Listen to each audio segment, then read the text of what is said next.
ഞാൻ ആദ്യം തന്നെ എന്തായാലും ഒരു കാര്യം പറയാം. അവരുടെ അടുത്ത് ഞാൻ ഈ ഒരു പ്രശ്നത്തിന് ഞാൻ ഓൾറെഡി മാപ്പ് പറഞ്ഞതാണ്. ഇതിനുള്ളൊരു ഫൈനും നമ്മൾ കെട്ടിവെച്ചതാണ് എന്ന് പറഞ്ഞിട്ട് അത് ജസ്റ്റിഫൈ ചെയ്യല്ല. ആ ഒരു സമയത്ത് നമുക്ക് ഉണ്ടായിട്ടുള്ളൊരു പാനിക് ഫ്രസ്ട്രേഷനിൽ പറ്റിപ്പോയൊരു അബദ്ധമാണ്. ഞാനിപ്പോൾ നേരിട്ടുകൊണ്ടിരിക്കുന്നത് സൈബർ ബുള്ളിയിങ് ആണ്. ഇതിന് അസ്സലാമു അലൈക്കും, welcome back to Visal media. ഞാൻ ഫക്രുദ്ദീൻ ബന്ദാർ.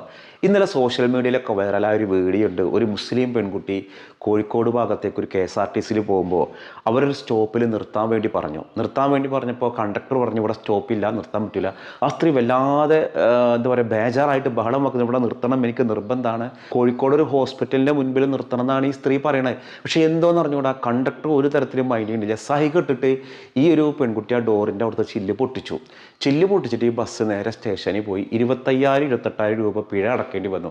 ഈ ഒരു സ്ത്രീയുടെ ഒരു വീഡിയോ വ്യാപകമായിട്ട് പ്രചരിച്ചിരുന്നു.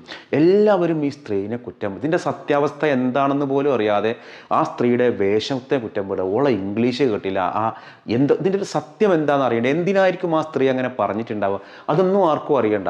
എന്തായാലും ഞാൻ ആ സ്ത്രീനെ പൂർണ്ണമായിട്ട് ഞാൻ കുറ്റപ്പെടുത്തില്ല. നിങ്ങൾ ആദ്യം വീഡിയോ ഒന്ന് കാണൂ.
നിങ്ങൾക്ക് ഇവിടെ ഷോപ്പ് ഉണ്ടായിട്ട് തിരക്കും.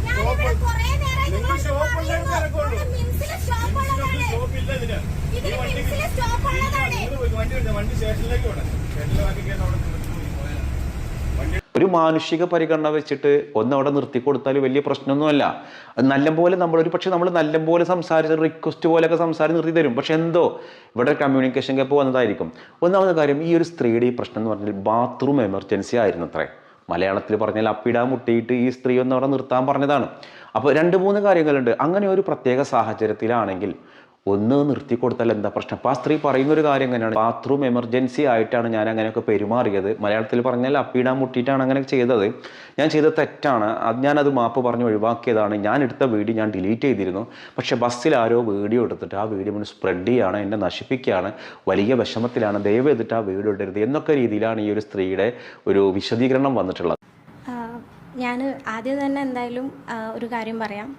അവരുടെ അടുത്ത് ഞാൻ ഈ ഒരു പ്രശ്നത്തിന് ഞാൻ ഓൾറെഡി മാപ്പ് പറഞ്ഞതാണ്.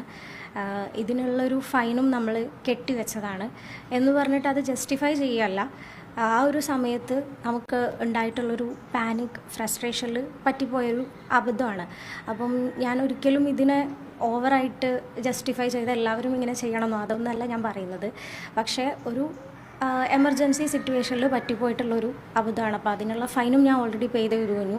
ഈ പ്രശ്നവും സോൾവ് ആയിട്ടുള്ളതായിരുന്നു. ഇത് കഴിഞ്ഞിട്ട് 5ാമത്തെ ദിവസമാണ് വീഡിയോ വരുന്നുണ്ടായിരുന്നത്. അപ്പം ഞാനിപ്പോൾ നേരിട്ടുകൊണ്ടിരിക്കുന്നത് സൈബർ ബുള്ളിയിങ് ആണ്. ഈ ഒരു കേസിന് ഇവർ പലതുമായിട്ടും കോറിലേറ്റ് ചെയ്യുന്നുണ്ട്. ഞാനിട്ട വസ്ത്രവും അല്ലെങ്കിൽ എൻ്റെ ഒരു ഇതുമെല്ലാം വെച്ചിട്ട് അവർ ജഡ്ജ് ചെയ്യുന്നുണ്ട്.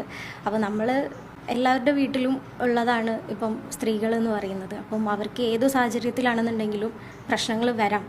അപ്പോൾ ഇതാണ് എനിക്ക് പറയാനുള്ളത്. എന്താണ് ബസ്സിലന്ന് സംഭവിച്ചത്? ഇത്രയും പ്രകോപനം ഉണ്ടാകാൻ എന്താ കാരണം? ബസ്സിൽ സംഭവിക്കാന്ന് വെച്ചിട്ടുണ്ടെങ്കിൽ ഞാൻ അവരുടെ അടുത്ത് ഒരുപാട് റിക്വസ്റ്റ് ചെയ്തു ഒന്ന് നിർത്തി തരാൻ വേണ്ടി. എവിടെ വെച്ചാ ബസ് കയറിയത്? ഞാൻ കോട്ടയ്ക്കൽ വെച്ചിട്ടാണ് ബസ്സിൽ കയറിയിട്ടുണ്ടായിരുന്നത്. അപ്പോൾ കോഴിക്കോടേക്കാണ് ടിക്കറ്റ് എടുത്തത്. ഞാൻ കോഴിക്കോട് ഇറങ്ങാമെന്നാണ് വിചാരിച്ചിട്ടുണ്ടായിരുന്നത്. പക്ഷേ എനിക്കൊരു എമർജൻസി സിറ്റുവേഷൻ വന്ന സമയത്ത് ഞാൻ അവരുടെ അടുത്ത് ഇവിടെ ഒന്ന് നിർത്തി തരുമെന്ന് ചോദിച്ചു. ലുലുവിൻ്റെ സൈഡിൽ നിർത്തി തരുമെന്ന് ചോദിച്ചു. അപ്പോൾ ലുലുവിൽ അവിടെ നിർത്താൻ പറ്റില്ല എന്ന് പറഞ്ഞു. അപ്പോൾ ഓക്കെ, അങ്ങനെയാണെന്നുണ്ടെങ്കിൽ എന്നാൽ മിംസിൻ്റെ അവിടെ നിർത്തി തരും, അതൊരു സ്റ്റോപ്പാണല്ലോ, അങ്ങനെ നിർത്തി തരാൻ പറ്റുമോ? അപ്പോഴും പറ്റില്ലെന്ന് പറഞ്ഞു. അപ്പോൾ പറ്റില്ലെന്ന് കുറേ പ്രാവശ്യം പറഞ്ഞ സമയത്ത് ഞാൻ പറഞ്ഞു ഇത് എമർജൻസി എക്സിറ്റ് യൂസ് ചെയ്യുക, അല്ലാണ്ട് വേറെ നിവർത്തിയില്ല എന്നുള്ള രീതിയിൽ ഞാൻ അവരുടെ അടുത്ത് പറഞ്ഞു. അപ്പോൾ അവർ ഓക്കെ എന്താണെന്ന് വെച്ചാൽ ആയിക്കോളൂ എന്നുള്ളൊരു ഇതായിരുന്നു. അപ്പം ആ ഒരു മൊമെൻറ്റിൽ നമ്മൾ പെട്ടെന്ന് ഞാൻ ഒറ്റയ്ക്ക് സഞ്ചരിക്കുകയായിരുന്നു, വേറെ കൂടെ ആരും ഉണ്ടായിരുന്നില്ല. പിന്നെ വേറൊരു സപ്പോർട്ട് ഇല്ലാത്തൊരു രീതിയിലാണ്. അപ്പം നമ്മുടെ മൈൻഡ് പെട്ടെന്ന് ട്രിഗറായിട്ട് എന്താണെന്നുള്ളൊരു ഇതിൽ സംഭവിച്ചിട്ടുള്ളൊരു കാര്യമാണ്. അപ്പം അങ്ങനെയാണ്. എമർജൻസി സിറ്റുവേഷൻ എന്ന് പറഞ്ഞാൽ ശാരീരികമായി ബുദ്ധിമുട്ടുണ്ടായിന്നാണ്. അതായത് ഞാൻ ടോയ്ലറ്റ് പോകാനുള്ള എമർജൻസി. അപ്പോൾ ഇതിന് ഒരുപാട് ബാഡായിട്ടുള്ള കമൻസ് വന്നിട്ടുണ്ട്. വളരെ ബാഡായിട്ടുള്ള കമൻസാണ് വന്നിട്ടുള്ളത്. പക്ഷേ പ്രശ്നമല്ല, കാരണം ഇപ്പം എന്തായാലും എല്ലാ ആൾക്കാർക്കും എന്തെങ്കിലുമൊക്കെ കിട്ടിയാൽ മതിയായിരിക്കും. ഓരോരുത്തരെ നമ്മൾ സിറ്റുവേഷൻ പോലും മനസ്സിലാക്കാണ്ട് പലതും പറയാൻ അവർക്ക് കിട്ടിയാൽ മതിയായിരിക്കും. അപ്പം ഞാൻ ആ ഒരു സിറ്റുവേഷൻ ഞാൻ അവരുടെ അടുത്ത് പറഞ്ഞിട്ടില്ല. എനിക്ക് എമർജൻസി ആയിട്ടൊന്ന് ഇറങ്ങണമെന്നാണ് ഞാൻ അവരുടെ അടുത്ത് പറഞ്ഞിട്ടുണ്ടായിരുന്നത്. അപ്പോൾ അതാണ് ഉണ്ടായിട്ടുള്ളത്. പിന്നീട് ബസ്സിൽ തന്നെയുള്ള ഹാമർ എടുത്തിട്ട് ചില്ലടിച്ച് തകർക്കാം എന്ന് തോന്നാൻ എന്താ കാരണം? അത് അങ്ങനെ ഫ്രീ ആയിട്ട് ഇങ്ങനെ വിചാരിച്ച് വന്നിട്ടുള്ളൊരു കാര്യമല്ല. ആ ഒരു മൊമെൻറ്റിൽ സംഭവിച്ചു പോയിട്ടുള്ളതാണ്. ഒരിക്കലും ഓക്കെ എന്നത് പൊട്ടിക്കുക എന്ന് പറഞ്ഞാൽ അങ്ങനെ പെട്ടെന്നുണ്ടായതല്ല. എമർജൻസി ഡോറ് തുറന്നിട്ട് പുറത്തേക്ക് പോകാന്നാണോ ഉദ്ദേശിച്ചത്? അങ്ങനെയാണ് ഞാൻ ആ ഒരു മൊമെൻറ്റിൽ എന്താണ് നമ്മൾക്ക് ചെയ്യാന്നുള്ളൊരു പെട്ടെന്ന് ഐഡിയ കിട്ടാത്തതുകൊണ്ടാണ് ആ ഒരു രീതിയിൽ അങ്ങനെ ചെയ്തു പോയിട്ടുണ്ടായിരുന്നത്. എന്നിട്ടും ബസ് അവിടെ നിർത്തിയില്ല? ഇല്ല, നേരെ ടെർമിനലിലേക്കാണ് പോയതല്ലേ? KSRTC സ്റ്റാൻഡിലോട്ടാണ് പോയിട്ടുണ്ടായിരുന്നത്.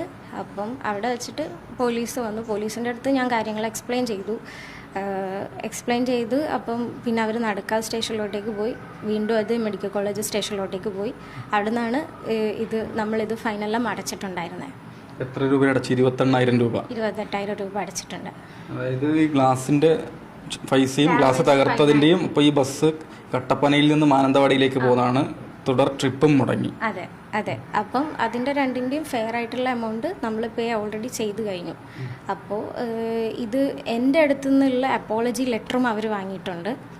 ഞാനും അപ്പോളജി പറഞ്ഞിട്ടുണ്ട്. ഇവിടെ മെഡിക്കൽ കോളേജ് സ്റ്റേഷനിൽ വെച്ചാണോ ഈ പ്രശ്നം പരിഹരിച്ചത്? അതെ. അപ്പം എൻ്റെ സൈഡിൽ നിന്നുള്ള കംപ്ലീറ്റ്ലി അപ്പോളജി ഞാൻ ഓൾറെഡി പറഞ്ഞു കഴിഞ്ഞതുമാണ്. അതായത് ഞാൻ മാപ്പ് പറഞ്ഞ് അവരുടെ അടുത്ത് ആ ലെറ്റർ ഞാൻ ഒഫീഷ്യലി ആയിട്ടും അൺഒഫീഷ്യലി ആയിട്ടും എഴുതി കൊടുത്തതാണ്. അപ്പം എഴുതി കൊടുത്തതിൻ്റെ ശേഷം എൻ്റെ കയ്യിൽ നിന്നുള്ള എല്ലാ എവിഡൻസും അവർ തന്നെ നമ്മളെടുത്തു നിന്ന് അത് ഒഴിവാക്കിയതുമാണ്. അപ്പോൾ അതിൻ്റെ ശേഷം ഇതുപോലൊരു സൈബർ ബുള്ളിങ് അറ്റാക്കിൻ്റെ ആവശ്യം വരുന്നുണ്ടോ എന്നുള്ളത് എനിക്കറിയില്ല. ആരെങ്കിലും ഒരു അപകടത്തിൽ പെടുന്ന സമയത്ത് അവരുടെ അടുത്ത് ഇങ്ങനെയാണോ എല്ലാവരും ട്രീറ്റ് ചെയ്യേണ്ടത് എന്നുള്ളതും എനിക്കറിയില്ല. എന്തായാലും സോഷ്യൽ മീഡിയയിൽ ഒരു വീഡിയോ വൈറലാണ്. അപ്പോൾ സത്യത്തിൽ ഈ ഒരു സ്ത്രീനെ പൂർണ്ണമായിട്ട് കുറ്റപ്പെടുത്താൻ വയ്യ. അപ്പം അങ്ങനെ ഒരു പ്രശ്നം വന്ന സമയത്ത് അവർക്ക് നല്ലപോലെ ഹാൻഡിൽ ചെയ്താൽ മതിയായിരുന്നു. പിന്നെ ഇവർ ഉപയോഗിക്കുന്ന ബാഗുകൾ കണ്ടോ? ഈ ബാഗിന് 1.5 ലക്ഷം രൂപ ഇന്ത്യയിൽ വില വരുന്ന ഒരു ബാഗാണ് ഇവരെ ടൈൽ. ഇത്രയും കോടീശ്വരിയായ ഒരു പെണ്ണ് ഇങ്ങനെ KSRTC ബസ്സിൽ കയറിയിട്ട് ഇങ്ങനെ തോന്നിവാസം കളിക്കുക. പിന്നെ ഒരു ഇംഗ്ലീഷ് കണ്ടില്ലേ? ഏതൊക്കെ രീതിയിലാണോ സ്ത്രീയെ കുറ്റപ്പെടുത്താൻ പറ്റുന്നത് അതൊക്കെ കുറ്റപ്പെടുത്തുന്നുണ്ട്. ഒന്നാമത് ഇവരത്ര വലിയ സാമ്പത്തിക ശേഷിയുള്ള ആളൊന്നും അല്ല എന്നുള്ളതാണ് എൻ്റെ ഒരു അന്വേഷണത്തിൽ മനസ്സിലായിട്ടുള്ളത്. പിന്നെ ഇത്തരം വലിയ വലിയ ലക്ഷങ്ങൾ വിലയുള്ളതിൻ്റെയൊക്കെ കോപ്പികൾ കിട്ടും. കോപ്പി മീൻസ് അതിൻ്റെ ഒന്നും ഒറിജിനൽ അല്ലാത്ത ഡൽഹിയിൽ നിന്നൊക്കെ മറ്റും വരുന്ന ചില ഡ്യൂപ്ലിക്കേറ്റുകൾ. ആ ഡ്യൂപ്ലിക്കേറ്റ് ബാഗ് ആവാനാണ് സാധ്യത. അങ്ങനത്തെ ഒരു 1.5 ലക്ഷം രൂപയുടെ ബാഗൊക്കെ പിടിച്ചു പോകുന്ന ഒരു പെണ്ണ് KSRTCയിൽ കയറാനുള്ള സാധ്യത കുറവാണ്. പിന്നെ ഇപ്പോൾ ബസ്സിൽ കയറുന്ന ഒരാൾക്ക് മൂത്രമൊഴിക്കാൻ, അതായത് ഇതൊക്കെ മുട്ടിക്കഴിഞ്ഞാൽ എന്താ ചെയ്യുക? നമ്മുടെ നാട്ടിൽ പ്രത്യേകിച്ച് സ്ത്രീകൾക്ക്, പുരുഷന്മാർക്ക് അവിടെ റോഡ് സൈഡിൽ ഇതിൻ്റെ കാര്യം നടത്താം, സ്ത്രീകളുടെ കാര്യം ഭയങ്കര കഷ്ടമാണ്.